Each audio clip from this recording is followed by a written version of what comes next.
organizational meeting and the first hearing of the Committee on Justice and Human Rights.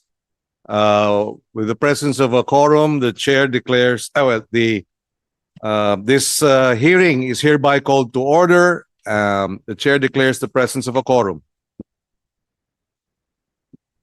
May we request the secretary, acting secretary, Attorney Mortel, to acknowledge and confirm the members of the committee, just for the record.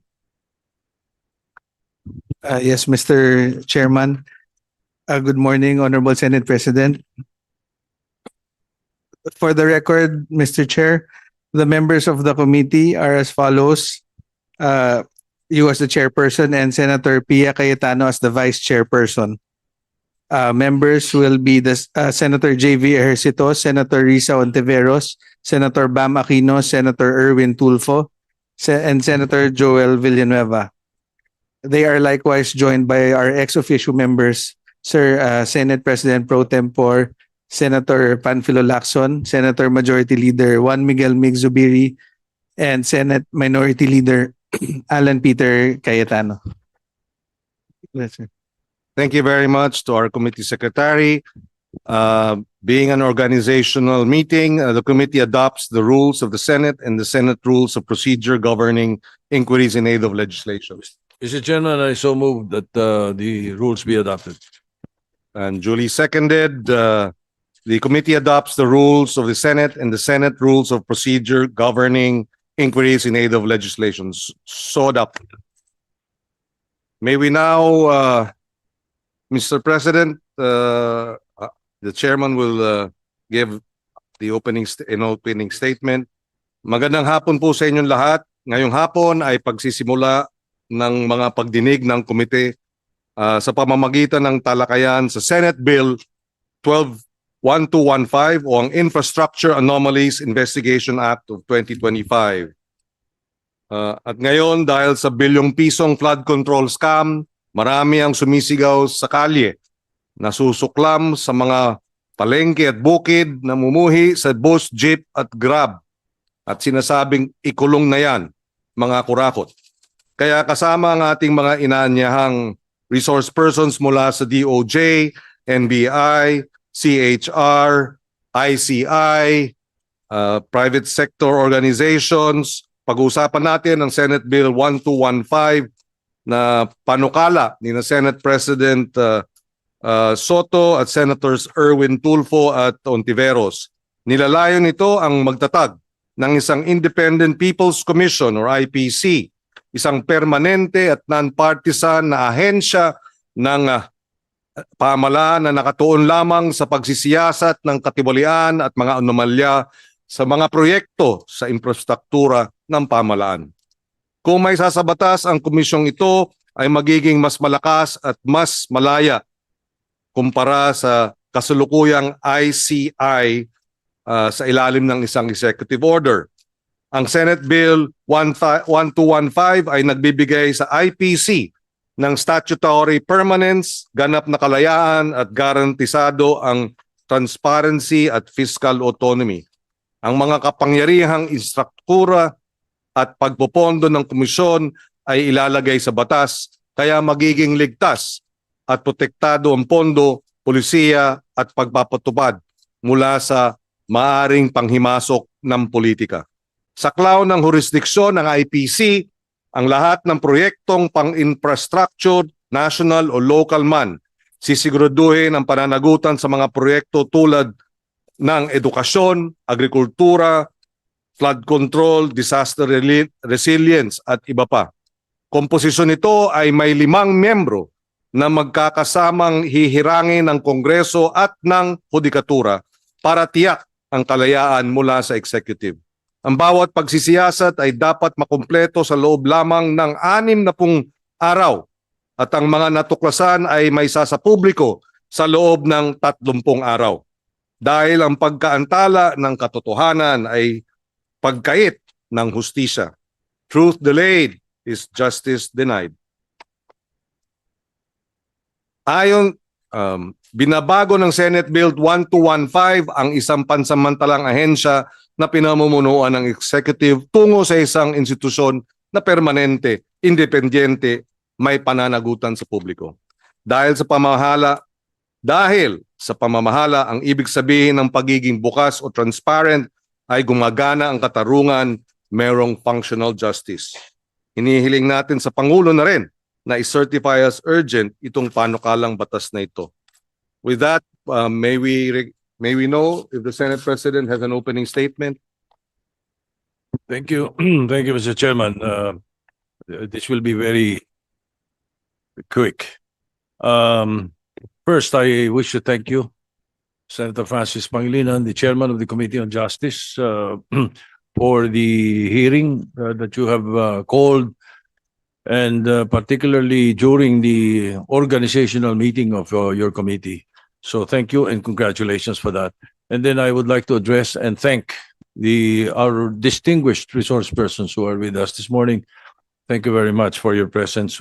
Perhaps we will ask the the committee secretary to introduce them later. But because of the swift filing that I wanted to do for Senate Bill 1215, they were creating the Independent People's Commission. I failed, perhaps not failed is the word. I did not realize that there were the other necessities that should be included in the bill. So therefore, with that as an opening, may I include into your records, Mr. Chairman, these provisions that I hope you will include in the bill after you ready study and sponsor it. First is the availability of the hearings to the public of the IPC. Now, due to the public clamor for transparency, of course, and accountability, the hearings must be available to the public. So it's subject to the executive or closed-door hearings and sessions. And then second is the grant of powers to strengthen Section 4 of the EO 94/2025 so that penalty will be applicable to private individuals. All right. And then an authority or personality to file cases before the proper courts or agency. They must be given that power. And a power to recommend witness for a witness protection program. And fifth, the recommend or request the freezing of assets. They be given that power. And then recommend the immediate preventive suspension of suspects in government agencies. And perhaps lastly, to recommend they be able to recommend the whole departure order or other remedies to limit the travel abroad of these personalities who will be investigated. And again, this Independent People's Commission that we would like to push for, Your Honor, Mr. Chairman, and our resource persons, is not limited to infrastructure. It is encompassing. It will include everything, everything that would need investigation of the people in the different sectors of government. So with that, thank you, Senator Pangilinan. Thank you very much to everybody. Thank you. Good afternoon.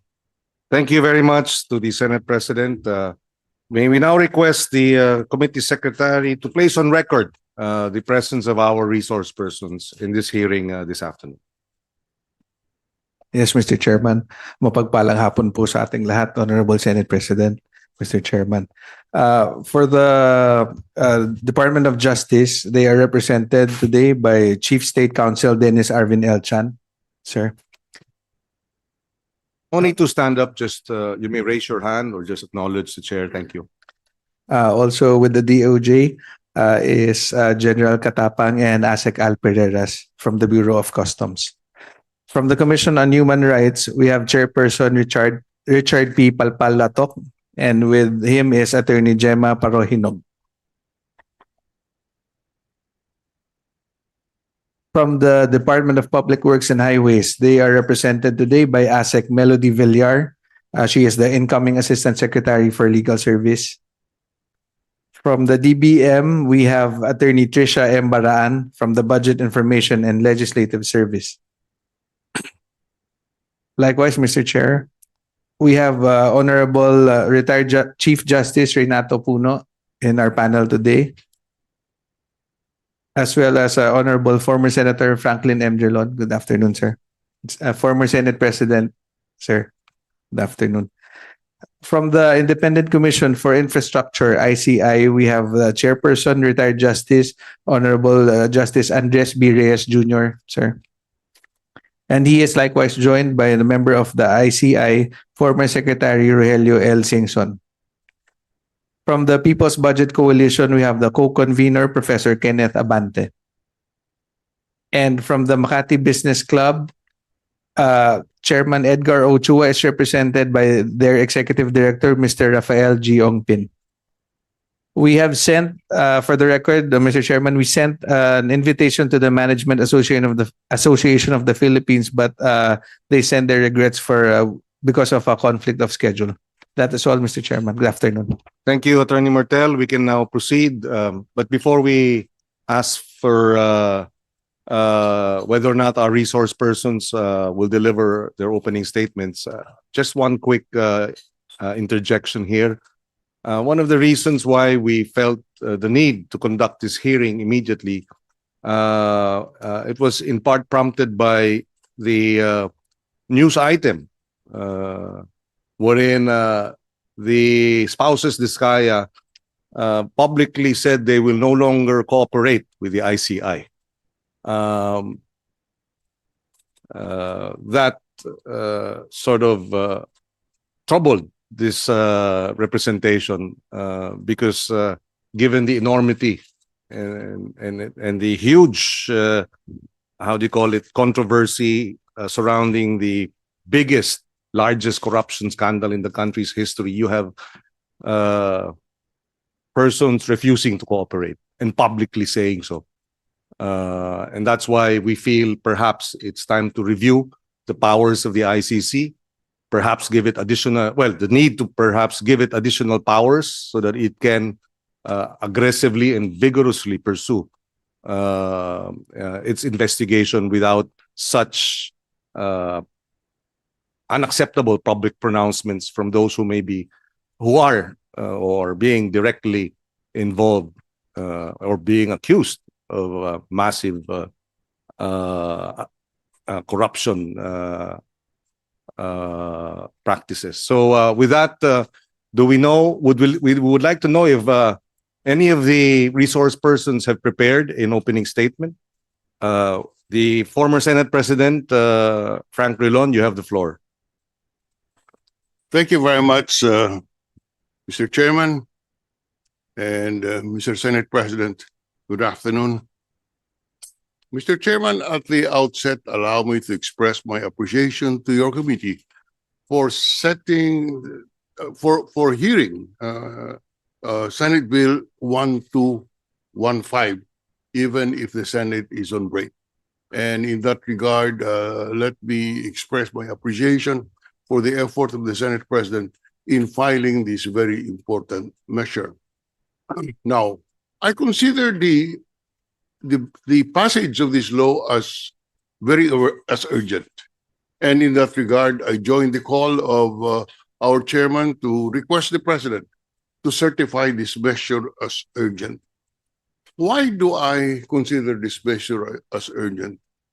Mr. Chairman, I think it cannot be denied that our people today are angry. They are angry because of what they see to be the massive corruption in government. Mr. Chairman, I was in the Senate for 24 years and in the Executive Department for 9 years. I have never seen a corruption of this magnitude during the 34 years that I was in public service. And today, Mr. Chairman, in public gatherings, you hear people in unison chanting anti-corruption drives. Last Sunday, I was in the La Salle UP game and basketball game, and for the first time, I see the two cheering squads of these rival universities cheering one chant, ikulong ang kurakot, ikulong na yan. And this is a reflection of how our people feel today. And often the question is asked, how did we get here? How did we get to witness such massive corruption in our midst? I have a simple answer. To me, Mr. Chairman, it is the culture of impunity that we see in our midst today. And this impunity to me is because of the failure of our citizenry to observe the rule of law. They have disregarded the rule of law because people feel that they can get away with wrongdoing. They feel that they can commit crimes without fear of being punished. In other words, Mr. Chairman, in my humble opinion, it is the failure of our justice system. And I was part of that once, as Secretary of Justice for 4 years. Indeed, I must admit that, I may have failed to do what is needed in order to improve at least the perception of our people on our justice system. And the failure is from the investigation, prosecution, adjudication, and in the punishment phase. There is a failure of our institutions to enforce compliance with the law. And therefore, we see the impunity that we see today in our society. But talking of institutions, we have enough, in my mind, institutions in our system today that should address these anomalies. But we must admit that there is that we see the failure of the system to effectively prevent corruption. The ombudsman, under the Constitution, has the mandate to punish and prevent these anomalies. This is a constitutional power. But today, we need this body being proposed by the Senate President in his bill because of the unrest that we feel in our midst and the need to restore the faith of our people in our democratic system of government. My submission, Mr. Chairman, is that this commission should not be a new body that will be perpetually funded and existed. We have enough institutions in our democracy.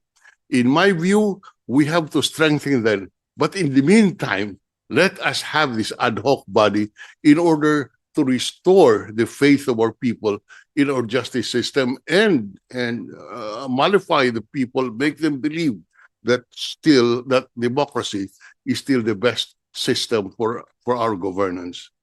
We therefore urge the chairman and the committee to immediately report to plenary the bill of the Senate President after this committee hearing, and that it be calendared for debates in the Senate before the Senate tackles the national budget.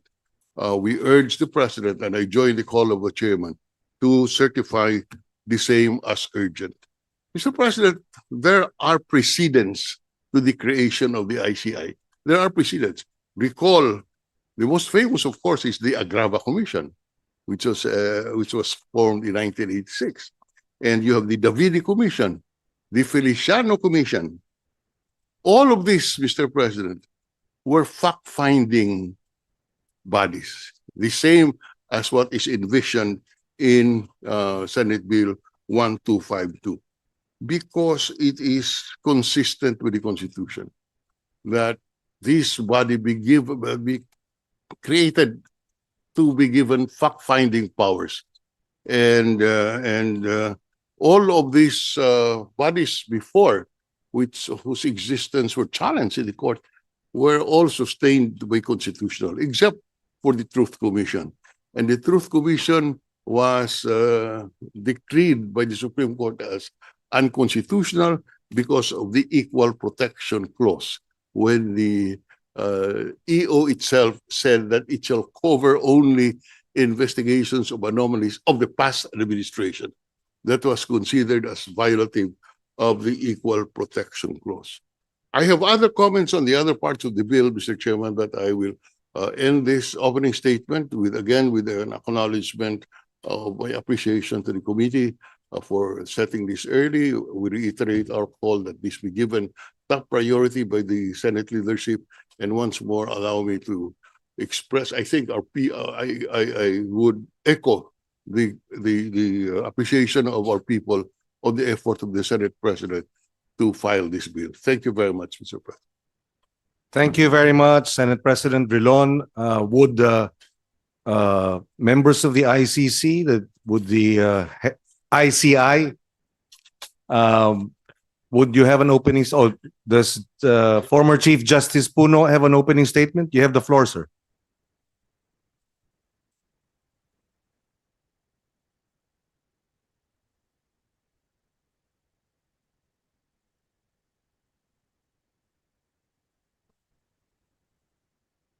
Senate President,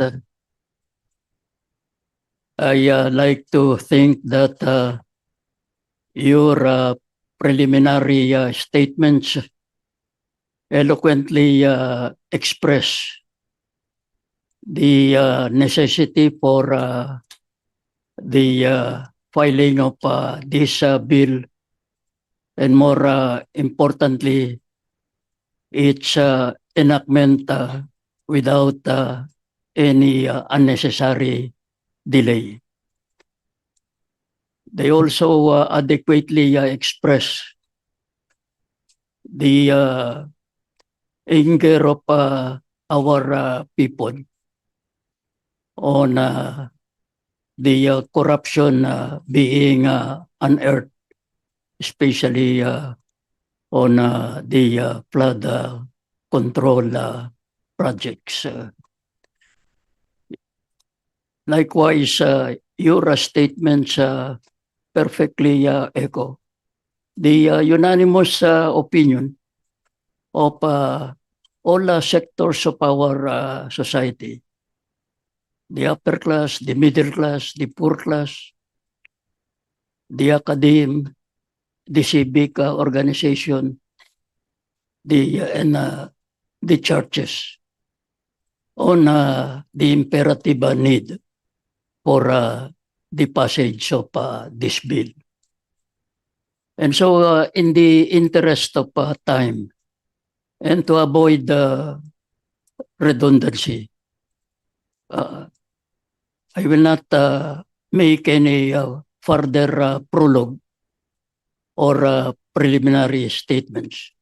But I am ready, Your Honors, to give my comments on the different provisions of Senate Bill 1215. Thank you, Your Honors. Thank you, Chief Justice Puno. Justice Andres Reyes, you have the floor, sir. Yes, I'd like to thank Senator Pangilinan, Animo, and Senate President Vicente Sotto for this invitation. We thank you because our laws, our creation needs more powers, more refinement. Again, I will just echo what you have said earlier, that this thing is outrageous and makes me cry that how can these people get away with 500 billion pesos? It's our inspiration to work hard. We are only 39 days old. ICI is only 39 days old. For the last 21 days, we only had 3 lawyers. And now we have some volunteers from the PAO and from the other agencies. But we will try our best to be able to full blast investigation of all this fraud. We don't have the facility and we don't have the rules of procedure, but we will already shorten the procedure in spite of no no rules allowing us, we will now go on live stream next week. Once we get to be able to have the technical capability with us already. So again, I repeat, we'll be doing live stream next week. And thank you po. Thank you, Justice Reyes, and that is welcome news that the ICI will do live streaming of its proceedings. People would like to know the facts of these cases and would like to be updated as to the developments and the progress of the investigation. And a live streaming of the proceedings will definitely address this concern of the public. Thank you very much. Secretary Babe Singson, do you have a opening statement? Please go ahead. You have the floor. Thank you very much, Senator Pangilinan, and good afternoon to Senate President Tito Sotto. Sir, Your Honor, after being in DPWH for 6 years, full 6 years, I could not believe what I was hearing in terms of the magnitude of the corruption. And I tried to analyze, where did the system fail? It looked like it was all over. This is what we've learned so far after we've called witnesses. I think a total of 40 plus have been invited, including 8 senators, 4 congressmen, 4 secretaries, and several other personalities. But recognizing that the procedure, the legal process that we have to follow is so tedious. Bago po may makulong, ang haba ho ng proseso. As compared, you may want to consider, as compared to the 2 gold standards of anti-corruption, which is the ICAC of Hong Kong and the CPIB of Singapore. They have much more powers than all 3 of these agencies that we have combined.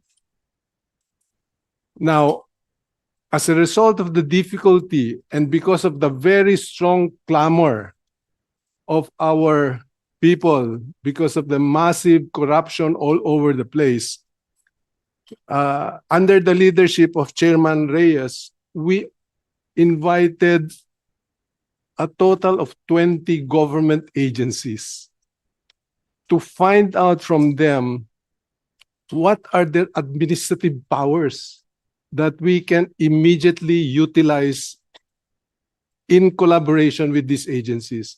Marami po pala niyan. So we hope that the committee can consider some of these provisions. For example, under the Philippine Competition Commission, you have anti-competition provisions or bid rigging of bids that will penalize for the first instance immediately 100 million. Second instance, 105, 110, all the way to 250 million pesos per incident. We have also identified in other agencies like customs, like CAAP, but more telling is an old executive order, specifically 913. Senator President, 913 is the, you might want to pick up some of those provisions in EO 913 that gives immediate all departure order, immediate seizure of assets.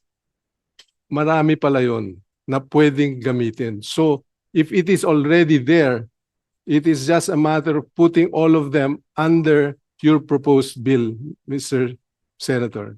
So with that, I I will end my opening statement because I can discuss further details in terms of where, how much, and so on. But I will leave it up to the Senate. Thank you, Secretary Babes. Just to clarify, EO 913 is a DTI executive order, It's a presidential executive order but empowering the then Minister of Trade. okay, DTI. Thank you. From the Makati Business Club, Apa Ongpin, the executive director, please, you have the floor. Go ahead. Thank you. Oops. Lakas naman. I'll try to keep it as brief as possible. One, we believe that all the ICI sessions should be public, but that the ICI itself should have the authority to declare confidential sessions with no streaming or broadcast. Okay? Because, speaking as a former journalist, this can very easily turn into a circus. I mean, it already has in some cases. Okay? And, the accused are, they're entitled to due process. And,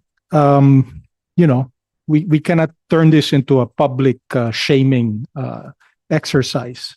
No? We want to emphasize that the ICI, as the Senate President has already pointed out, should have additional expanded powers. They should be judicial, investigative,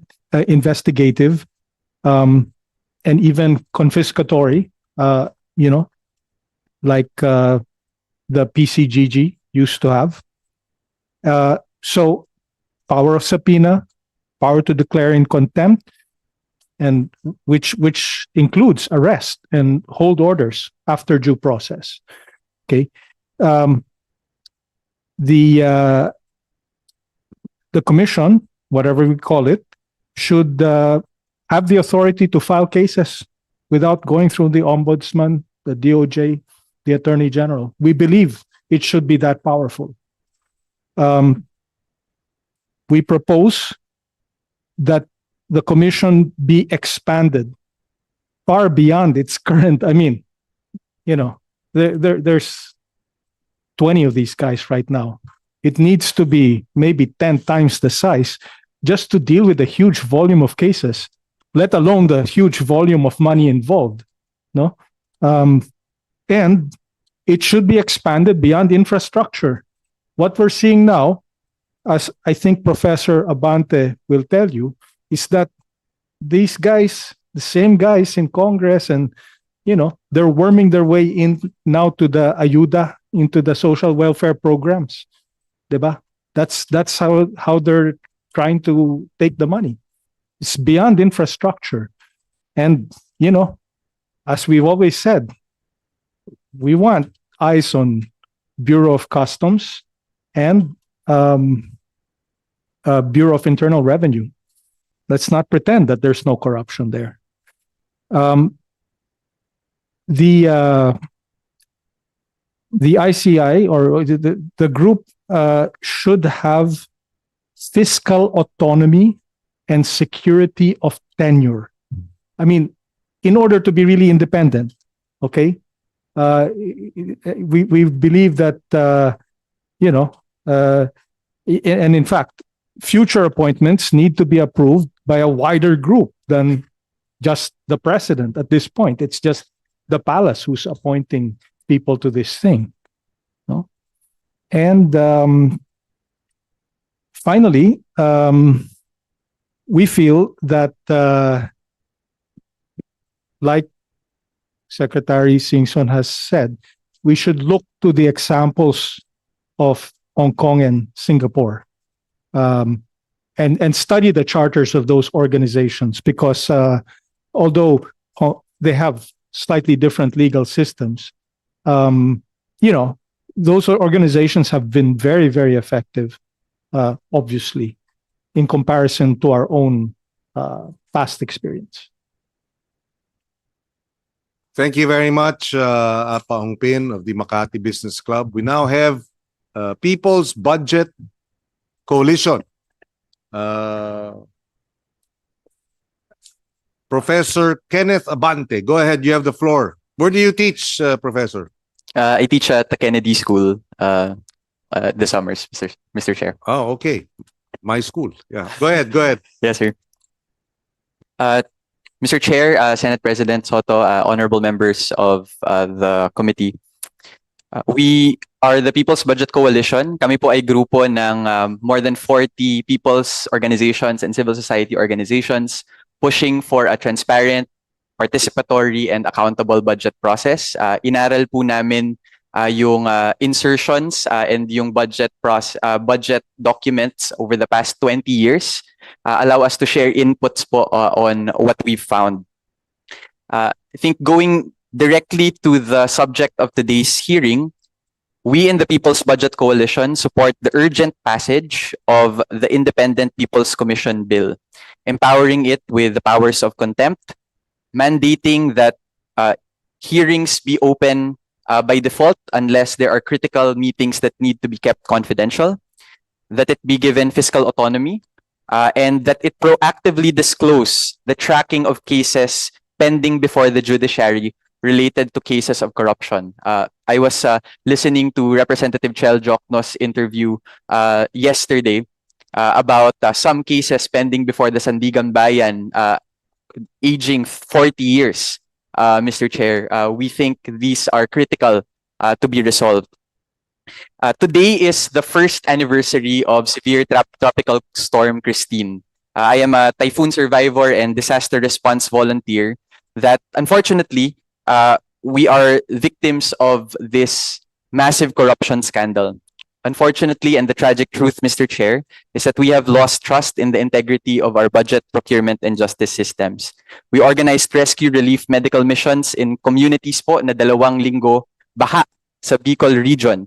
There were teachers who needed to do GCash drives in order for their students to go back to school because all their learning kits and even their houses were destroyed by this massive typhoon. Rainfall worse than Ondoy, Mr. Chair and Senate President Sotto. That is why our hearts break whenever we heard the news that the 18 major river basin master plans, the major river basin master plans would have just cost 700 to 800 billion pesos. Pero po yung ginastos na sa flood control over the past 10 years ay around 1.7 trillion. Meaning, kung naayos po pala natin yung sistema ng pagplano, sana kami sa Bicol ay hindi binaha ng ganun kalala. Sana po ay ang mga teachers ay hindi nawalan ng mga bahay. Sana po ay hindi sana namatayan at nagkaroon ng serious injury yung aming mga kapwa Bicolano. So this Independent People's Commission Bill is to us an important cry for help and justice. It is one of the demands of more than 320 organizations and individuals, including Cardinal Ambo David and our bishops, calling for systemic reform after the flood control scandal. We will give you a copy of this statement, Mr. Chair, for the record, and calling for the elimination of pork patronage and opaque budgets in the House version of the budget. At least 256 billion pesos still in the House version of the budget, Mr. Chair. The people are angry. The people want justice. And one of the reasons why we're discussing the Independent People's Commission Bill is because in our discussions, we lost trust in the previous ombudsman that was not able to file cases aggressively for those with highest crimes. We consider our justice system to have 2 tiers, one for the rich and one for the poor. Nauna pa pong makulong ang mga nagprotesta laban sa katiwalian kaysa sa mga tiwali. And lastly, Mr. Chair, we wanted to give the Commission and the committee a sense of proportion about the current flood control scandal. It is only a drop in the bucket, Mr. Chair. The Sumbong sa Pangulo website has around 547 billion pesos worth of flood control projects. over the same time period, 2018 to 2025, around 1.2 trillion pesos po yung actual na flood control budget. So we have to ask, what happened to the rest of the half? Have these been completed? We need to know, and the people deserve to know. And then finally, Mr. Chair, with regard to the insertions, it's actually only, flood control is actually only the minimal insertions to the budget. Kahit na mukhang malaki, the real insertions over the past years where there is data from 2018 to 2025, 828 billion pesos po yung may congressional insertions to the Convergence and Special Support Program, to the local program 237 billion, to the Asset Preservation Program around 163 billion, and yung flood management program po only around net of 22.8 billion pesos. So we're only seeing, a minuscule amount dito po sa flood control budget, and we hope that the Independent People's Commission can also look into these even more massive insertions that happened. We are happy to also share our findings about each of the reforms to the budget preparation, to the budget legislation, execution and accountability stage that we saw vulnerabilities of. But I will pause my statement for now, Mr. Chair, Senate President Sotto. Magandang hapon po sa ating lahat. Thank you very much, Professor Abante. We would like to know, the chairperson would like to know if any of our government entities present have opening statements or statements or position papers on the subject matter, or we will just ask you. The CHR chairperson Palpalatok, go ahead. Thank you, Mr. President, Mr. Chair, Your Honors. I have no prepared opening statement, Your Honor, but I would like to take this opportunity to make a statement in relation to the subject matter. And in this connection, I would like to quote one of the statements of the UN High Commissioner on Human Rights, who stated that corruption has a destructive effect on state institutions and on the capacity of states to respect, protect, and fulfill human rights, particularly of those persons and groups in situations of vulnerability and marginalization. Corruption cripples budgets that should provide healthcare, housing, education, and other essential services, and it undermines the state's ability to meet its minimum core obligations and pre-existing legal obligations to maximize all available resources to respect, protect, and fulfill economic, social, and cultural rights, as well as the government's commitment to the sustainable development goals. And in this connection, Your Honor, I would like to highlight that due to this corruption, it exacerbates existing discrimination and disproportionate impact. It creates this disproportionate impact on women, children, migrants, persons with disability, and persons living in poverty, among other individuals. Thank you, Your Honor. Thank you, Chairperson Palpalatok. Yes, ASEC Villar of the DPWH. Good afternoon, Your Honors. Just a brief statement from the DPWH. We are the new team supporting the Secretary Vince Dizon in his drive for, call for transparency and accountability. We just want to express, Your Honors, that you have our full support as the new team for the passage of this Senate Bill 1215, because this measure will aid in the government's anti-corruption efforts as well as the DPWH anti-corruption efforts. And this is to echo also our Secretary Vince Dizon's call na managot ang dapat managot. So we ensure and we undertake, Your Honor, that whatever documents or reports that the committee will request from the DPWH, everything will be made available. Thank you. Thank you, Assistant Secretary Villar. The DBM, Attorney Baraan, go ahead. Good afternoon, Mr. Chair, Senate President, and to all the persons present here today. we would like to manifest a few points, Mr. Chair, and to respond po dun sa mga initial comments po of our guests. First of all po, we fully support the intention of the bill.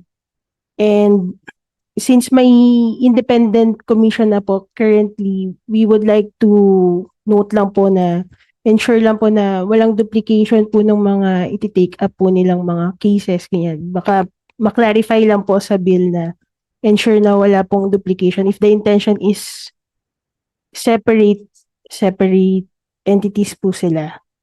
And then, and kung ad hoc din po yung intention nitong commission po, we would like to note, baka pwede rin pong lagyan ng sunset clause katulad po dun sa EO 94. And we note po na baka gusto rin pong lagyan ng secretariat po yung itong commission na ito katulad po dun sa EO 94.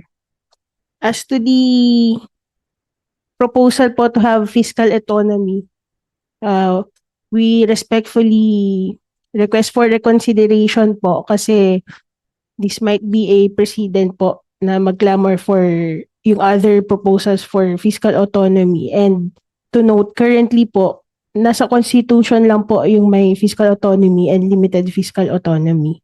So that is all, Mr. Chair. Thank you po. Maybe just a quick comment there. We consider these corruption cases as unprecedented, and therefore perhaps unprecedented fiscal autonomy should be made available. Are there other? Okay. With that, the Senate President wishes to raise a few questions. Go ahead, Yes, Senate President. well, before you continue with your hearing, Mr. Chairman, may I just throw a question? Actually, it's from left field.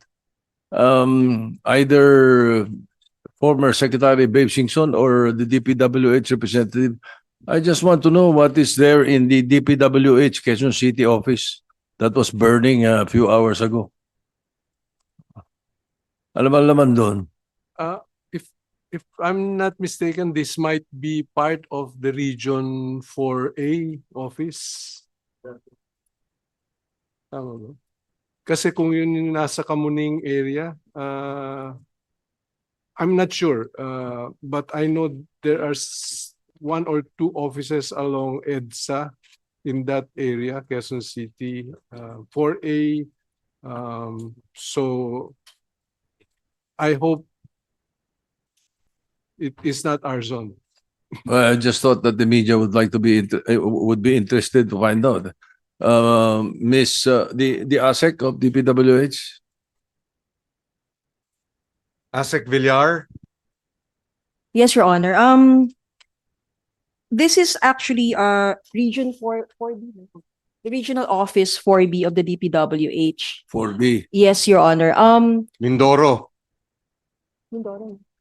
Ito po yung dito po ang site ng testing materials ng DPWH na mga suppliers like semento, mga bakal. Dito po tinitest. So, we are looking into it already. Pero ito po yung testing site nung Testing namin. site. Wala mga dokumento ron? Of course, meron po, Your Honor. Naku. So, Testing site, with the permission of the Senate President, testing site and the office of the regional DPWH Region 4B. Okay. Yes, So, sir. yung mga dokumento ng regional office of the DPWH Region 4B is housed in that office. well, A number, a number, but most of it naman po nasa database na ng central. So, Okay. Yes, Sir, GMA News has reported that the fire specifically affected the Bureau of Research Standards building. That's what they said. Bureau of Research Standards building. testing. testing po, Your Honor. Yes, Justice Andres Reyes, Yes, go ahead. with due respect to that office, as per testimony of witness Bryce Hernandez, there is 1% for the testing office of the DPWH. where voucher is 1%. Thank you. So the 1% documentation is gone. Okay, thank you. Thank you for the information. I understand, Senate President Drilon, you were suggesting, considering that this is only 3 pages, that you'd like to go through. Go ahead. Yes, in order to maximize our time, Mr. Chairman, if I may, first, after listening to our the resource persons, first we must emphasize that this is a fact-finding body that we are trying to form. The power is to investigate, not to adjudicate. It cannot conduct preliminary investigation, which is the role of the prosecution service, and it cannot much less adjudicate, which is a judicial function. So it is limited correctly to only investigation. Having said that, under our system and our constitution, the primary jurisdiction for investigation of anomalies is the ombudsman. The ombudsman is the primary body, but that does not prevent us from creating this commission. But having said that, we must strengthen our institutions of democracy that would exact accountability rather than keep on adding bodies. That is why I am in favor of this, in favor of the proposed commission, but it must be an ad hoc, it must have a sunset clause rather than perpetually having a duplication of functions. We recognize the Constitution. The Ombudsman has the primary authority. We strengthen the Ombudsman. For example, I read in the media that the Ombudsman has asked those who applied earlier to apply again, about 200 or so vacancies. So we must strengthen this because otherwise, the tendency, and I have been in this body before, the tendency of our structure is to keep on adding people so that you create a huge bureaucracy. Every problem that crops up, we solve it by creating an office. In this particular case, I am endorsing the commission creation because of the situation that we are in. But we should not forget the fact that our primary objective should be to strengthen our institutions of democracy that could demand accountability. And in this particular case, the Ombudsman. But we have to have this ICI, or however we will call it, because of the need of the times. But as I said, we must remember that this should be limited to fact-finding. In fact, that's recognized in the bill of the Senate President. It's only fact-finding and only limited to infrastructure projects. In other words, if another Farmally case would come around, it is not in the purview of this body, because as the Senate President himself said in his measure, it is limited to infrastructure projects, past and present, but limited to investigation.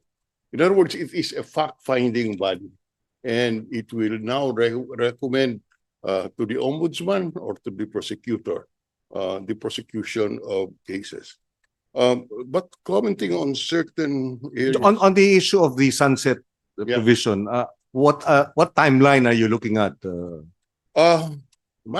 Just off the top of my head, subject to further discussion, the term of the present administration, June 30, 2028. 2028. But it's just something that we make as a reference. As I have no problems with my issue is it must have a sunset provision so that we will not have duplications. But to address the need for inadequacies in the system, we should strengthen the Ombudsman. We strengthen the COA by adequate funding. That's my submission, Mr. Chairman. rather than creating a permanent body which will again investigate or do work or do the functions of the ombudsman. That's my submission. Yes, Chief Justice Puno, go ahead. Are you done? Well, there are others, but I can. You may interject, Chief Justice Puno, in relation to the points earlier said. No, I would like to former Senate President Drilon to continue. And then I'll also have my time Okay. to comment on Okay, the yes, specific provisions of the Senate bill. yes. So, okay, just on the, going back, on the remedies on the powers which the one of our resource person mentioned, the issuance of an HDO, I would not agree that we place this in the hands of an administrative body. It must be a judicial determination because it involves the rights of individuals to travel, the right to abode. If you an HDO is a very powerful power of government, and to allow it must be a judicial finding. Other administrative remedies, we would endorse depending on Perhaps the minimum would be a lookout order. lookout order. Yeah. Now, the controversial issue, Mr. Chairman, is the power to hold a person being investigated in contempt. We should be very careful here because of the right against self-incrimination.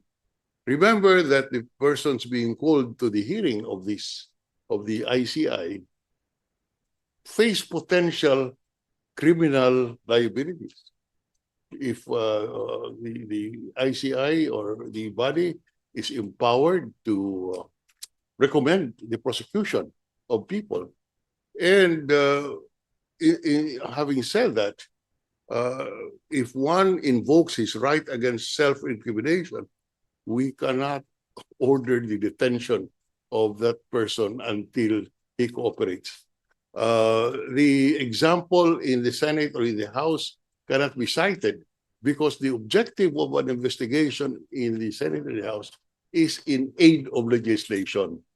Now, on the other hand, the ICI or this independent commission can recommend the prosecution, and therefore we cannot. I have very serious reservations about granting them the power of contempt. We have on. I think we should On that point, Senate President Rilon, what you're saying is the remedy perhaps of this body, of this proposed body, would be to go to court Yes. and seek the contempt order from the court. Yes. Yes, sir. And maybe the Court of Appeal, so that it's Whatever, but it cannot be no, and the whether it's in the regular court or in the or this body, where the contempt would require the answering of questions which can incriminate, whether it's in this body or in the court of law. In my mind, the right against self-incrimination. for example, well, we do have this case with the Discayas. Yes. They now refuse to cooperate with the ICI. Yes. Well, what is the remedy of the ICI? Or what should be The remedy of the remedy- ICI, Yeah. the remedy of the ICI is to assess what they have gathered as evidence, recommend to the ombudsman whatever action they find necessary, and the lookout of the Discayas is that the matter will be decided without their evidence that is presented. But that is how the system works, because another system could have more dangers.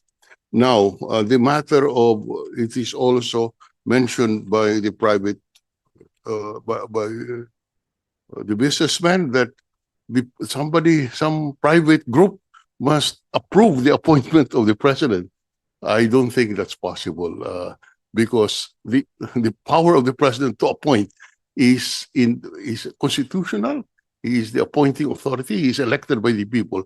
For a private group to be given the power to pass upon these appointments, regardless of how well-meaning they are, I don't think that can stand constitutional scrutiny, Mr. Chair.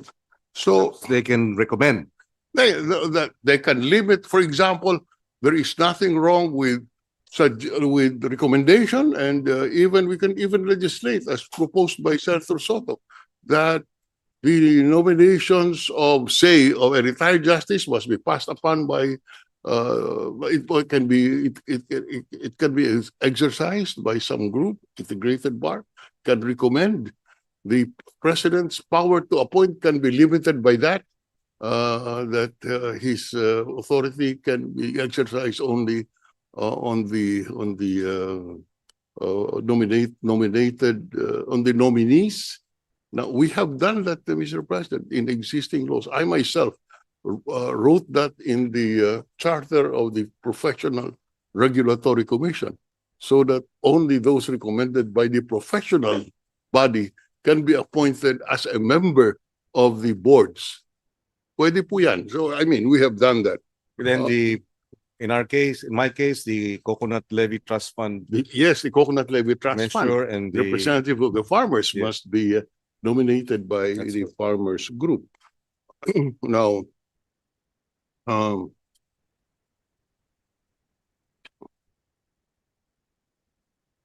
now, I can understand the impatience of our people, but we must remember that we have certain safeguards in the Constitution that cannot be disregarded, so that whatever models we use, the first model that we look at is our Constitution, and let us not be carried by the desire to do away with certain procedures for the sake of what we see today. At this point, I yield the floor to my colleagues. Thank you, Senate President Drilon. We have Chief Justice Puno. You have the floor, sir.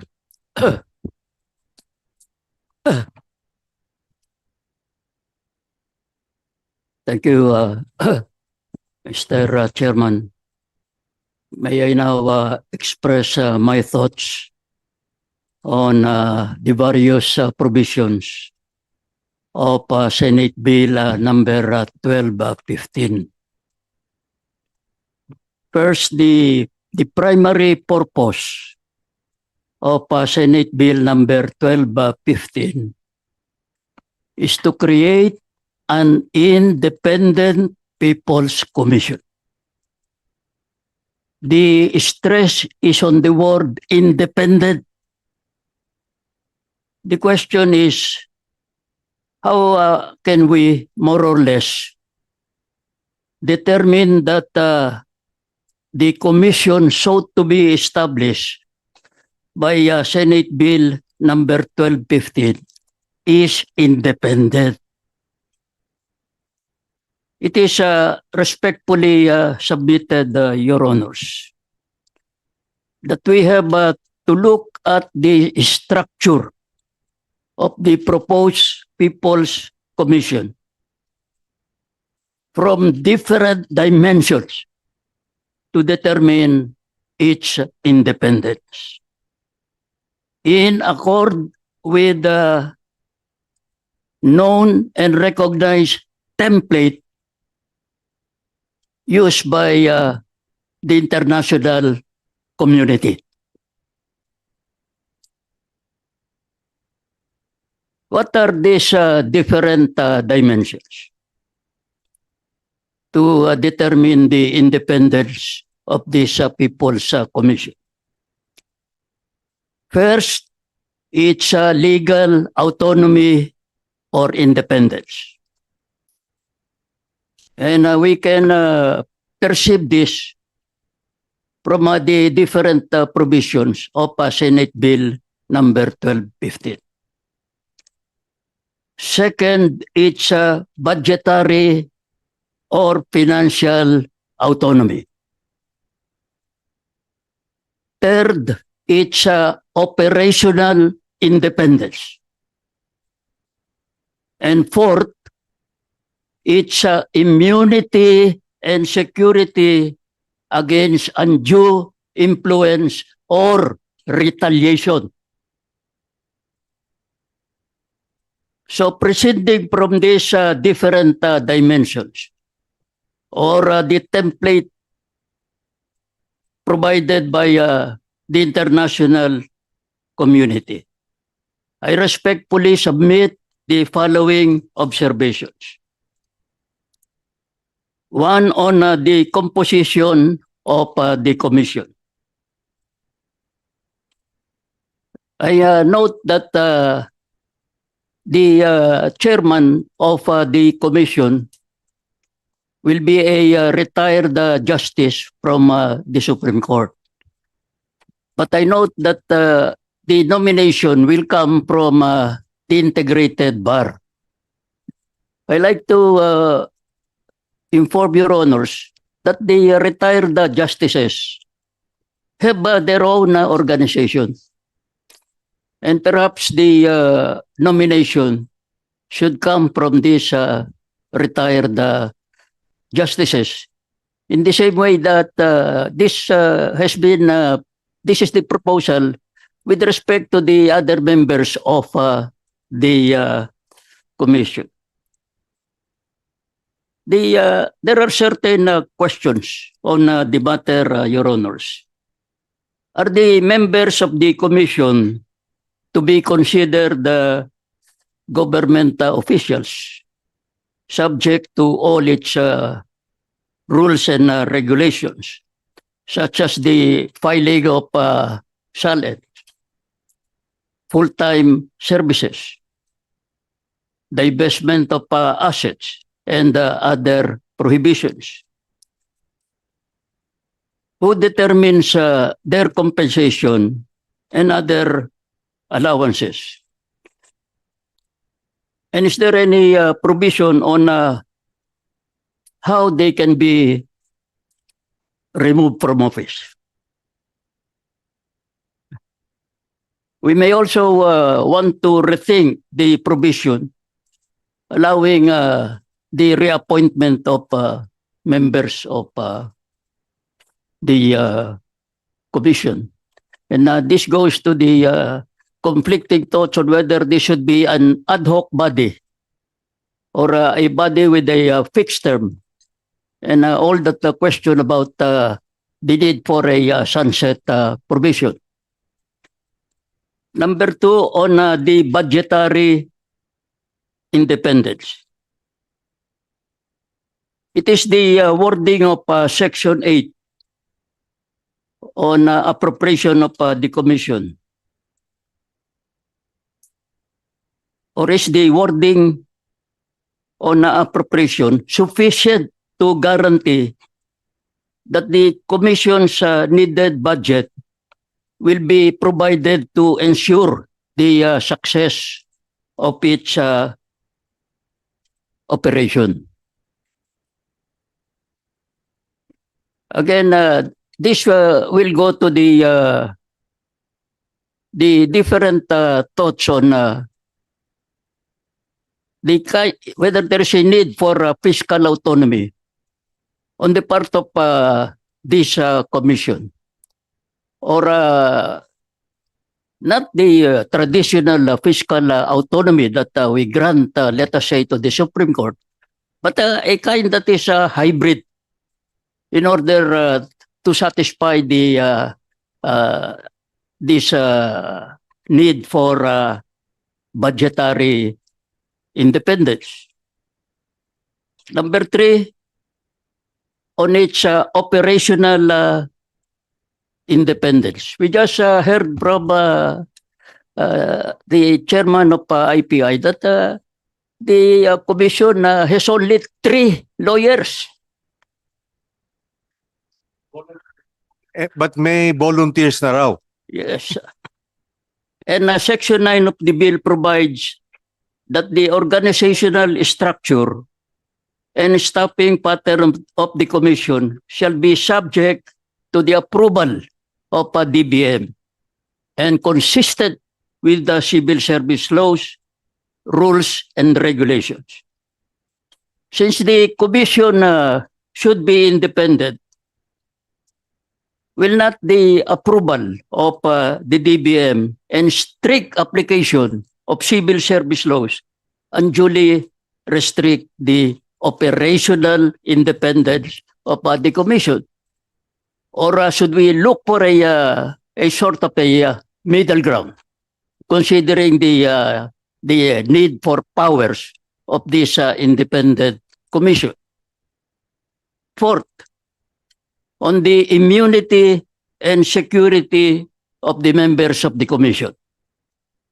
I note that there is nothing in the Senate bill that protects the members of the commission from harassment suits, especially after their term of office expires.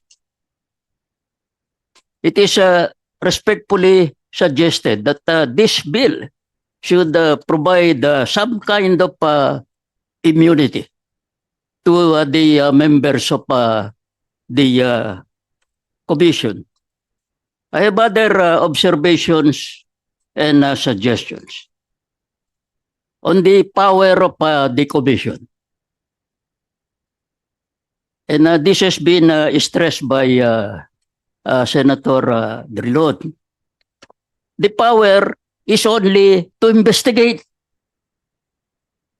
After investigation, the commission has to go to the ombudsman or to the Department of Justice and recommend the filing of the proper charges.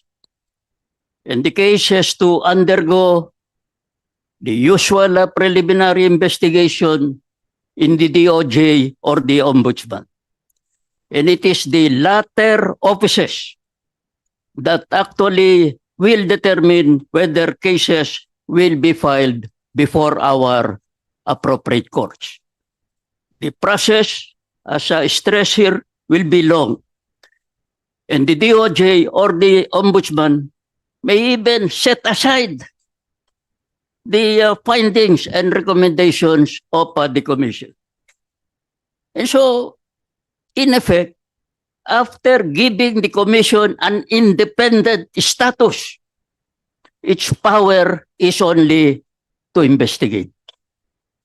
It is respectfully suggested that the bill should not only give the commission the power to investigate, but also the power to file the appropriate charges and the power to prosecute them. We hail the model of Singapore, of Hong Kong. This is precisely the point why those bodies are so effective. They have the power to prosecute, not just to investigate, not just to be glorified researchers. For this purpose, the commission can develop its own prosecutors or deputize some prosecutors from the DOJ, from the Ombudsman, from the Office of the Solicitor General, from the PAO to assist in the prosecution of the cases. It is also respectfully suggested that there should be a provision prohibiting lower courts, except the Supreme Court, from issuing TROs against the investigations being conducted by the Commission.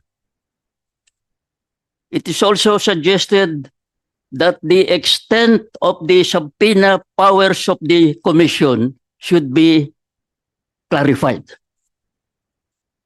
Can the Commission subpoena bank records, tax returns, SALENS, data from the AMLA? and especially if they belong to such personalities as the President, the members of Congress, or the justices of the Supreme Court and other independent bodies. There is also the Well, what would you recommend in that regard, Chief Justice Puno? again,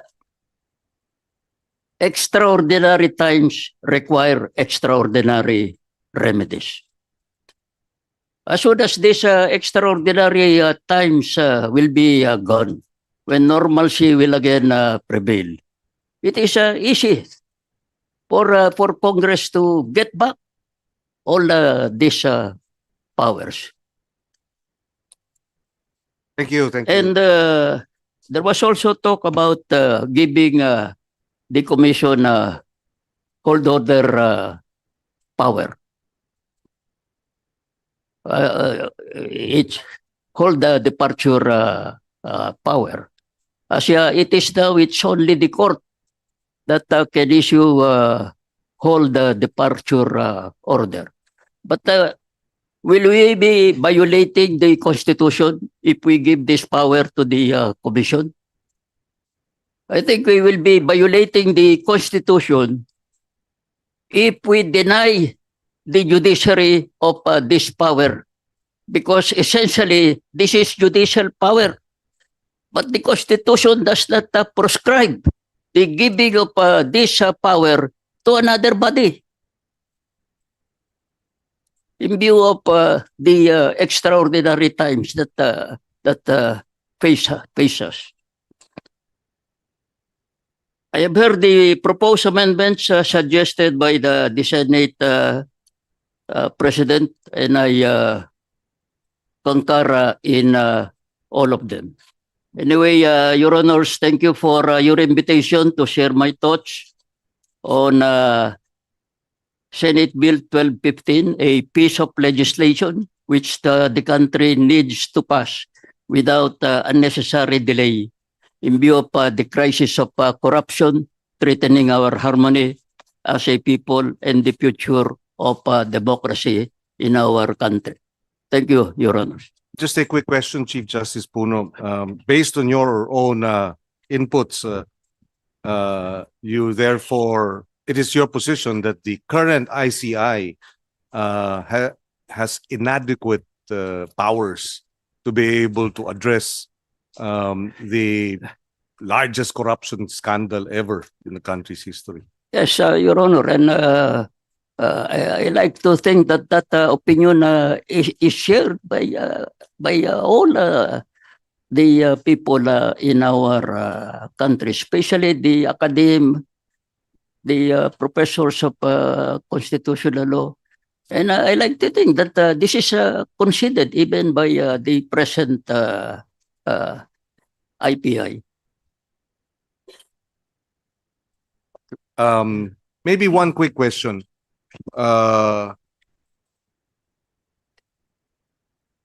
It may take some time, I hope not, for this to be finally passed. Will that not therefore become a added delay to our desire to have this resolved immediately? Number one. And number two, assuming it does pass at some point, then there has to be a transition between the ICI and their work towards, of course, the new body that is to be created. Yes, Your Honor, but the President has made this statement 2 or 3 days ago that he supports the creation of this independent commission, that he realizes the inadequacies of the power of the commission, and therefore he in all force support the creation of this independent commission. If that is his position, he can always certify this bill as urgent.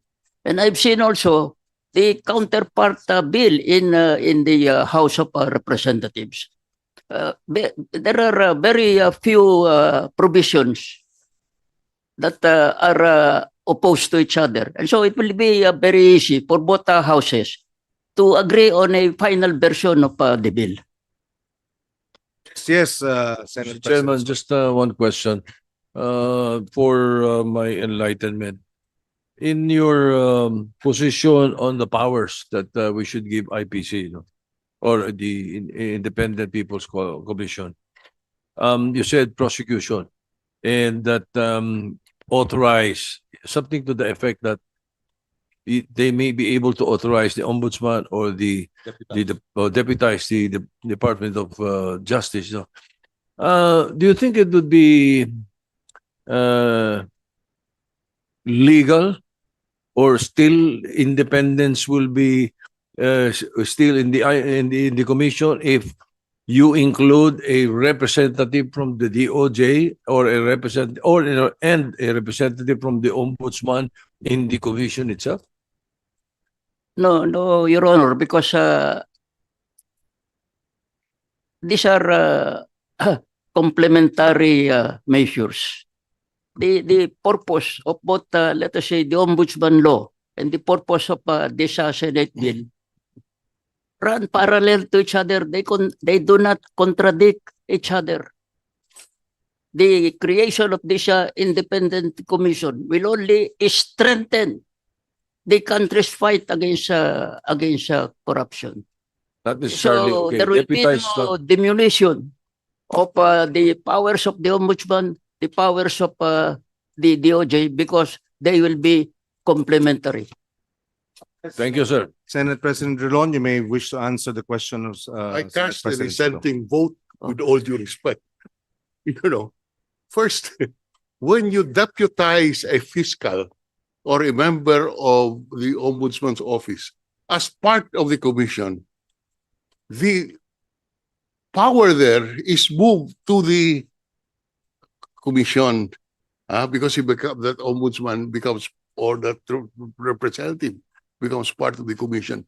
We have the ombudsman who has power in jurisdiction. You cannot move the power of the ombudsman to prosecute to another body, not unconstitutional, unless we amend our constitution. And therefore, under the present set, it is my respectful submission, with all due respect to the learned justice, that we cannot transfer indirectly the power of the ombudsman to the commission by allowing members of the ombudsman's office to be deputized or to be brought as part of the office of this commission, because the authority to prosecute is transferred in effect indirectly to the chairman of the commission. Now, so What if the ombudsman consents? no, the You cannot- consent is immaterial. Is contrary to the Constitution? Yes, that's our position. It is contrary to our constitution. We cannot grant another entity the power to prosecute in courts or somewhere else the malfeasance committed. That has never been in power in any of the fact-finding commissions that we have created. The Feliciano Commission, the Davidi Commission, they were never given that power to prosecute. And if you remember, Mr. President, there was a proposal here in the Senate to allow private prosecutors in ombudsman cases. As a matter of policy, the Senate refused to grant that kind of privilege, because you prosecute here public officials and you cannot allow private prosecutors. That is a policy issue which the Senate rejected as correct.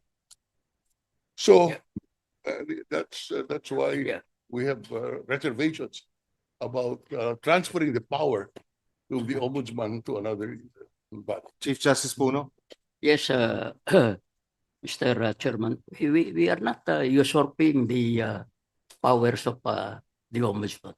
There are powers as defined in the Constitution, and the laws will be there. But we are giving prosecutorial powers to this independent commission to complement the powers of the ombudsman. Now, this a matter of deputizing. It does not violate any law. For instance, the office of the Solicitor General. The office of the Solicitor General, since time immemorial, has deputized prosecutors from the Department of Justice to handle cases in the lower courts. And nobody has challenged the legality of that deputization. Well, Mr. Chairman, with all due respect, the deputization of the Solicitor General by the Department of Justice Secretary is because they both belong to the Department of Justice. And this only later it evolved that there is some degree of independence on the part of the OSG. But the OSG is essentially part of the Justice Department. Ang problema ko po, if you allow deputization, then you transfer the power of supervision over that prosecutor from the ombudsman to the IC, which to me is constitutionally doubtful, with all due respect to Chief Justice Ray. Yes, we may have to study this, but yes, Chief Justice, go ahead. Yes, but again, the emphasis is that these are complementary measures. The ombudsman, the power of the ombudsman to investigate cases, prosecute cases as defined by law will still be preserved. But under the present situation, there will be new cases that will be filed before the independent commission. And these cases will not interfere with the cases that are being filed in the ombudsman. And so there will be no conflict of powers with respect to the cases that will be handled both by the commission and by the ombudsman. As I said, they will be complementary. Yes, just for the record and for the information of Senators Drilon and Chief Justice Puno, the Anti-Agriculture Economic Sabotage Council, which was a creation of Congress last year, September 2024, a Section 17 special term of prosecutors to assist the council, the Anti-Agriculture Economic Sabotage Council, in the expeditious prosecution of criminal cases covered under this act. The DOJ Secretary of the DOJ is hereby mandated to constitute a special team of prosecutors all over the country, which shall have the following powers and duties, among others: evaluate evidence gathered and submitted by the enforcement group of the council, act on criminal complaints directly filed by persons under Section 21, initiate and conduct preliminary investigations. So in this particular measure, which is now law, it is the DOJ that is mandated to create. So perhaps we can marry the two proposals wherein it's the ombudsman that will create a special team, or the DOJ will create a special team of prosecutors to address the issue or the cases recommended for filing by the IC, by the commission. Yes. In fact, sir, that is one of the things that we felt would be important. With the point of Senator Drilon is very well taken. We don't want to add layers of bureaucracy to this thing. We feel, the business community, I think I speak for the business community, feels that the ombudsman itself needs to be strengthened. in order to handle this volume of cases. It's simple math, no? I mean, the volume of cases is in this affair alone, the flood control or whatever you call it, infrastructure alone, is so enormous that if you had to hand all of these things to the ombudsman as it exists today, they would come to a standstill. The throughput would be terrible, you know. So we believe that they need to be strengthened as well, and I think a practical solution can be found. Thank you, thank you. Yes, go ahead, Senate President Drilon. Speak before the mic. Yeah. Okay. One of the suggested provisions I have in mind is to direct by law the Supreme Court to vacate the docket of one of the Sandigan Bayan branches and refer all the cases coming from the commission to that particular branch so that the trial can be done every day and finish it within the shortest period of time. Because that's one of our problems today. The delay in the resolution of the cases erodes the confidence of our people in our justice system. That is why I was just consulting with the Supreme Court can vacate, can vacate the docket, and designate one division to handle all of these cases, it can go a long way. Yes, and the delay has led to dismissals of cases. Yeah, yeah. In fact, the conviction rate based on the budget debates, the conviction rate of the Sandigan Bayan is 47%. Therefore, for every 2 cases, 1 is dismissed. Now, as to how long those cases were resolved is another issue altogether. So, yes. Very quickly. Go ahead, Specific- Secretary Your- Babes. Your Honor, just for orders of magnitude, just on ghost projects alone, 421 potential cases. Nothing else, just on ghost projects, 421 will land either in the Ombudsman or in the Sandigan Bayan. How do they handle 41 cases? 421 cases. Let alone the other projects, substandard, ghost projects pa lang, 421 cases. And one case would probably include anywhere between 10 to 15 accused per So, case? Because everyone involved in those projects, we will include. That is the Bids and Awards Committee, the Contractors, contractors, of course, Officers of the DPWH, Yes, yes. COA, everyone else. Thank you, thank you. Yes, Chief Justice Puno. Yes, on that score, Mr. Chairman, this committee or the Senate may consider passing complementary laws on how to fast track the resolution of these cases.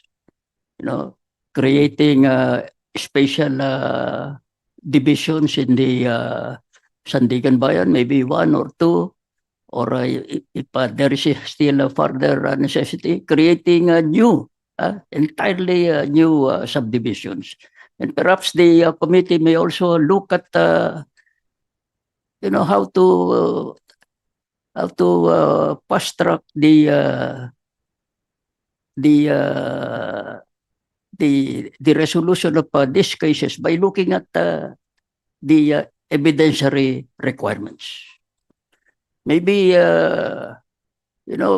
we can adopt some presumptions where after certain acts are proved, then the burden of evidence can be shifted to the respondents. And all these things are not new ideas. They have been adopted in other countries, and this prevented the snail pace resolution of cases. And so, as a complementary measure, you may like to pass special laws on the prosecution of corruption cases. Thank you, and it might become a rider if we include that in this measure. So yes, another bill. Yes. Would the DOJ care to comment on the debate as to deputization and or creation of a separate team of prosecutors? Thank you, Mr. Chair. I did not want to engage in a debate between legal luminaries, Mr. Chair, but just to give the committee some insights. The Department of Justice serves as the principal law agency of the government, and this is under the Administrative Code of 1987, which is why, and the two functions of the Department of Justice is to serve as the prosecutorial arm of the government. Hence, any deputization of prosecutorial functions is not really allowed, except under the rules of criminal procedure, where deputization to private prosecutors will be allowed, but they are still under the direct supervision and control of the public prosecutor. We have also reviewed the provisions of the proposed IPC, Mr. Chair, and we laud the objective behind the passage of the bill to address the grave issues of corruption that are being discussed right now in different public fora. But there may also be possible duplicity of functions here, Mr. Chair. Duplication. As already mentioned, the Ombudsman already has investigative powers. It might raise the question of what if the findings of fact of the Commission would differ from that of the Ombudsman, which would prevail. So possibly enhancing already our institutions in place, strengthening them, capacitating them more, giving them more maybe budgetary support, manpower support would be ideal. But if we understand why the committee would push for the passage of this bill, and the Department of Justice supports, subject to the submission of our position paper on how to refine Yes, please. other provisions of the bill, Yes, please. so that there won't be any legal questions that can be raised later on. Thank you, Yes. Mr. Chair. Yes, please. And on that note, may we request the committee secretary to likewise send communications to the Ombudsman, for the Ombudsman, Office of the Ombudsman, to submit their position paper on this matter. Thank you. Yes, Apa, go ahead. We just wanted to note po, from history, the Ombudsman has actually only existed since 1988. Previous to that, a commission was granted, not granted, was given the powers to prosecute, and many others. That was the Presidential Commission on Good Government. Okay, so there is a legal precedent, right? But this was in the absence of the Ombudsman, right, at the time. But once the Ombudsman's office was formed in 1988, the PCGG continued to have those powers. Yes, because both the PCGG and the Ombudsman are constitutional entities, and therefore they can. It'll have to be harmonized. But the PCGG was not under the Department of Justice, as far as I know. It was not. It was not. Yes. Yes. Okay. We note that. I don't have. Yes.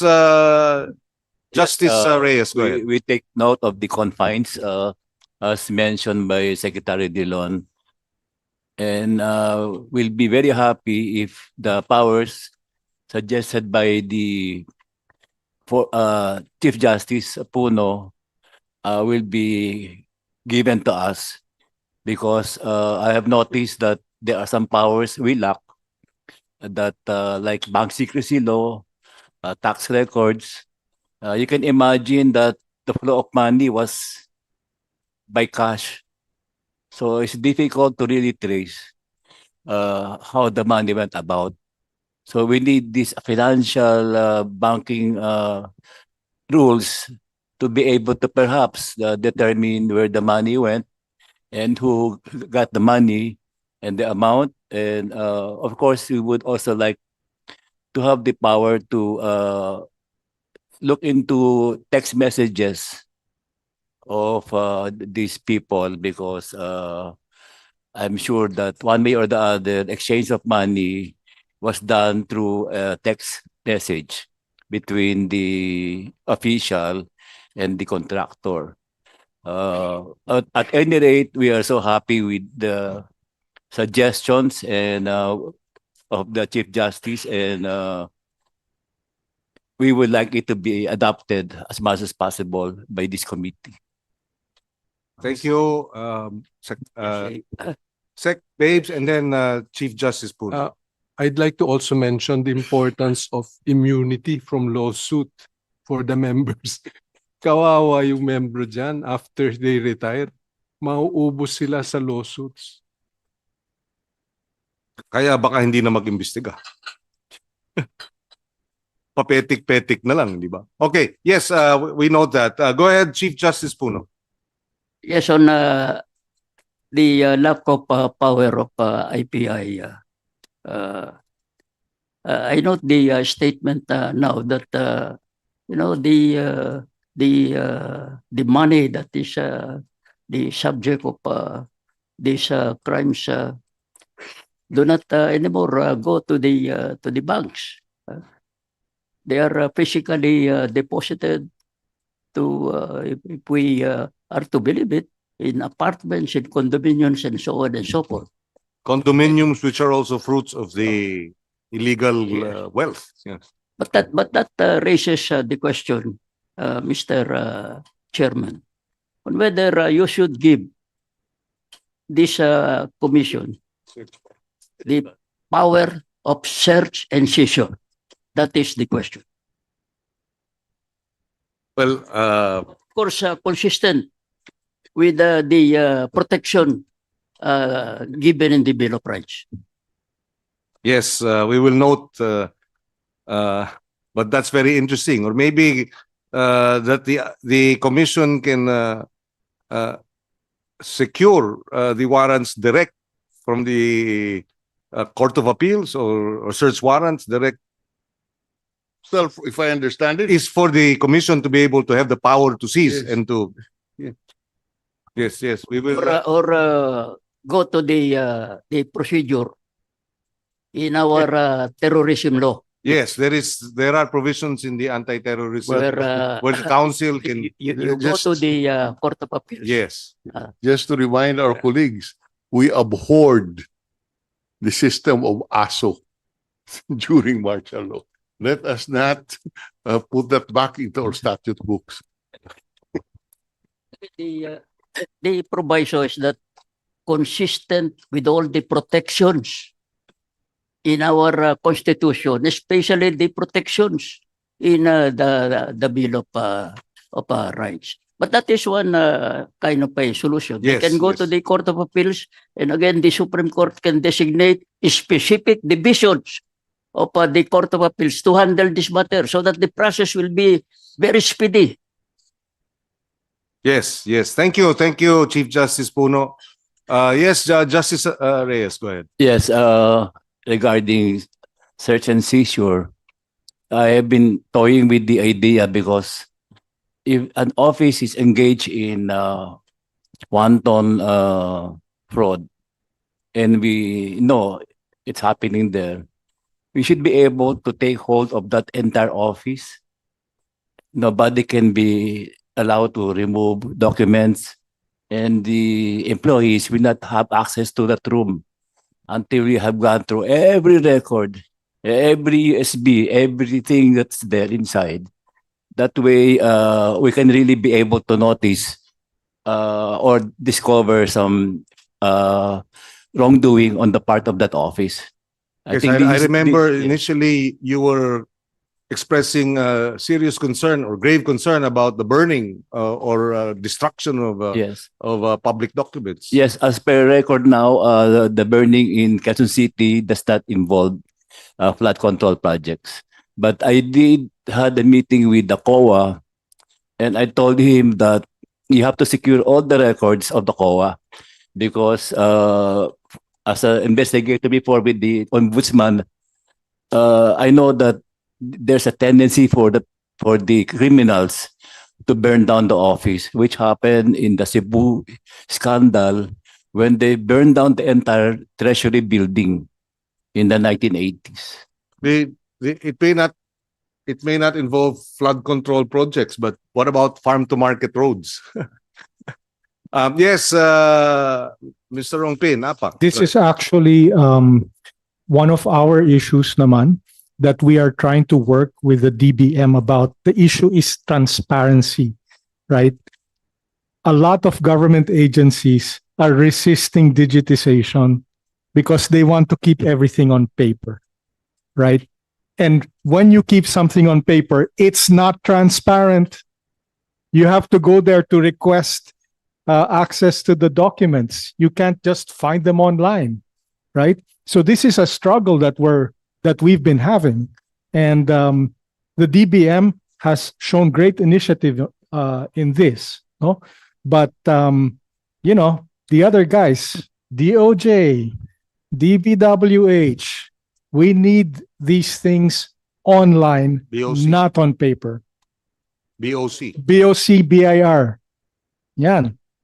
Well, the anti-agri-economic sabotage laws mandates that within 90 days of September 2024, the single window digitalization should have been operating. So that's not the case yet. Thank you, Senate President. Mr. Chairman, yes. Well, just a short quip. There are some of us who are in love with human intervention. That's why they disagree with digitalization. Thank you. Yes, Professor Abante, go ahead. Thank you so much, Mr. Chair. Would the committee be open to consulting transitional justice and restorative justice experts to also chime into the bill? The reason why I ask po is we know that our society's social fabric has now torn. And we need to have a structure in which the people who are convicted are able to apologize to all of the families that have been affected by the corruption. I imagine, public officials, contractors, who have a face-to-face encounter, or depending on what the restorative justice experts say, is a good and culturally sensitive way of mending these broken relationships that we have.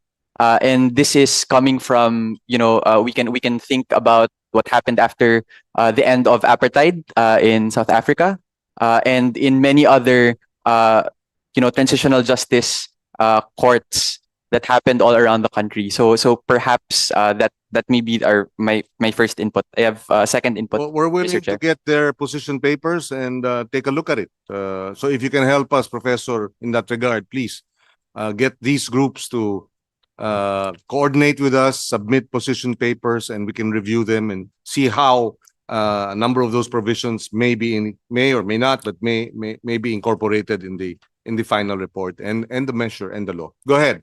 Thank you, Second point. Mr. Chair. My second point is around just the massive scale of all the cases that need to be filed. And I imagine that even if the commission is legislated, there is just too much to investigate. So can there be complementary measures that can help the broader community beyond the commission to do fact-finding and investigation? Can we make it easier for our community of investigative journalists, for example, to look at these potential conflicts of interest? I was talking to investigative journalists Casey Valmonte and Dwight De Leon of Rappler, who broke the story on the probe of Representative Zaldico. It cost them 30,000 pesos to get the Securities and Exchange Commission audited financial statements, general information sheets, and articles of incorporation, meaning it's very expensive for investigative journalists to do this work. We hope that the Honorable Congress can ask SEC to make these documents open and free. There is an beneficial ownership registry that is supposed to be made public under the new Government Procurement Act. It's scheduled according to the PhilJeps to be launched on January 2026, but perhaps this can be accelerated given the extraordinary cases that we're filing. And then finally po, we are happy to also share that we worked with the PhilJeps to open up all of the awarded contracts since year 2000. So they are now published, Mr. Chair, in the PhilJeps website, and civic tech volunteers have already looked at 5 million contracts that are published now in the PhilJeps. So thank you to the PhilJeps and the career servants at the Procurement Service DBM for doing this. But these are the types of proactive disclosure that I think APA was referring to a while ago. The problem with the current system in PhilJeps, we need to transition a lot of the agencies into the e-bidding facility. Right now po, ang PhilJeps, yung posting lang po ng opportunities, tapos yung posting ng award. In between po, a lot of the bidding is still manual. But there's, under the new modernized PhilJeps, they can transition into using the e-bidding facility. Meaning, hindi lang yung nanalong bidder yung pwede yung ma-check, pero kahit na yung mga competing bids. So you can check actually all of these matters, and we need to support the transition of the agencies into the e-bidding facility. Thank you, Mr. Chair. Okay, we will look into possible transparency and freedom of information provisions in this measure. But I guess the mother code must be the freedom of information measure, no, the bill. Yes, sir. Justice and We have been having talks with DPWH, DICT, CICC, Agriculture, Health, DepEd, LRA, DTI, COA, BIR, SEC, DOJ, OSG. We have been talking with them for the last almost 30 days, and we have come to the common effort that we will coordinate everything. So we will be able to address all the address the holes, that loopholes in the system. And right now we already have the full support of the PNP. So every barrio or every city where there is a PNP they will be able to verify for us if there is such a flood control project in that area. So that was organized yesterday. We agreed to that already yesterday. We'll be utilizing the 17 drones of the PNP. 17. Yes, 17 regions and 17 drones. Okay, thank you. Yes, Sec Babes. May I just follow up on the discussion as far as participation of the communities? You may want to consider in a provision of the IPC to enshrine citizens' participatory audit. That was instituted in 2012, and that was recognized internationally as a good forum for the citizens to be given a platform to review the budget, participate in the audit, participate in the review of implementation of projects. Unfortunately, this has not been changed. It's a COA initiative, but it really depends on who is the COA commissioner. No?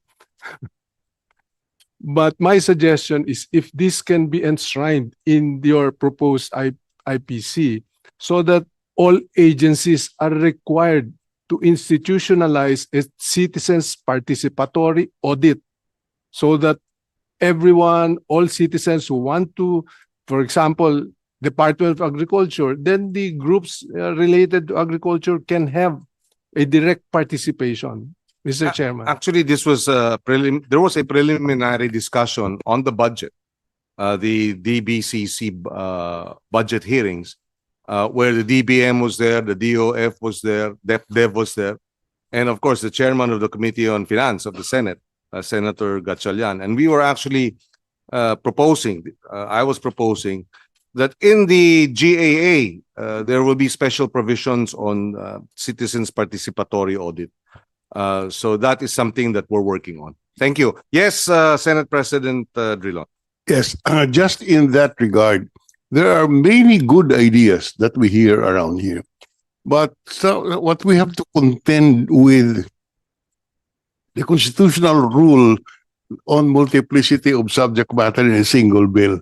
May I suggest that all of these ideas, like the idea of Secretary Babes, the matter of the citizens' participation, may I suggest that a resolution of the Senate expressing the sense of the Senate that the President should implement or whatever, just to show support without the same being in the law, because matagal din eh. Matagal ang proseso. But siguro a resolution expressing the sense of the Senate, finding as valid and workable ideas such as this for the President to direct the bureaucracy to implement it immediately. That's a faster way of doing it, if I may suggest. Thank you. Thank you for the suggestion. We will file that sense of the Senate resolution. And of course, with the support of the Senate President, I'm sure it'll pass smoothly. Well, I think we have had a number of provisions and proposals to chew on. Thank you to the esteemed resource persons who have contributed. Unless the Senate President has other questions or issues that he may No, wish to raise. I would just like to thank you, the chairman, Senator Francis Pangilinan, and of course our resource persons. Thank you very much for this committee hearing that they have attended. I am indeed, for one thing, I am amused and awed by the spectacle of the debate between the former Chief Justice and the former Secretary of Justice. I think the scholars of the future and the students of law should be listening to this kind of debates from such luminaries. Thank you very much, sir. Inquiry, Mr. Chairman. Yes. For the benefit of the public, may we request that the committee report, on the basis of the inputs in committee hearing today, and if there's no further committee hearing to be held, that the committee report be immediately drafted and it be calendared on the first day when the session of the Senate resumes.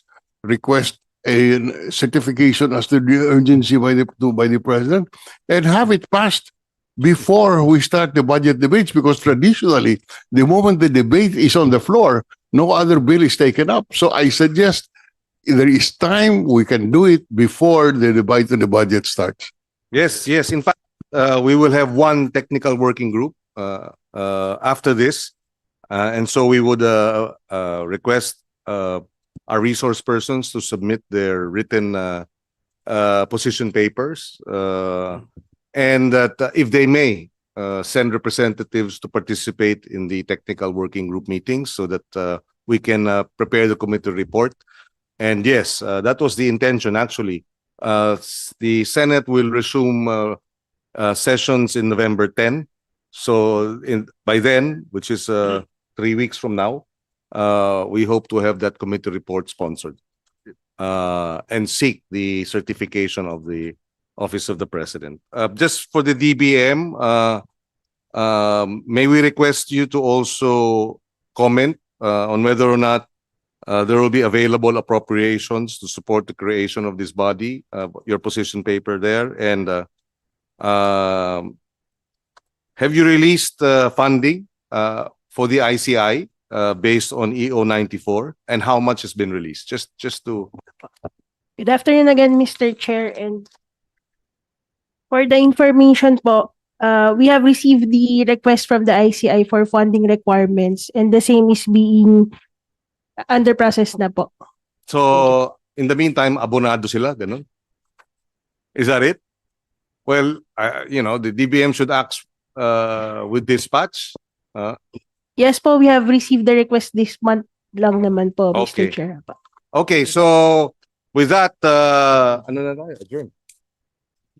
Suspend, yes. With that, we would like to thank our resource persons for this very fruitful hearing on Senate Bill 1215. Thank you. Maraming salamat sa inyo. The Committee on Justice and Human Rights hearing is suspended. Thank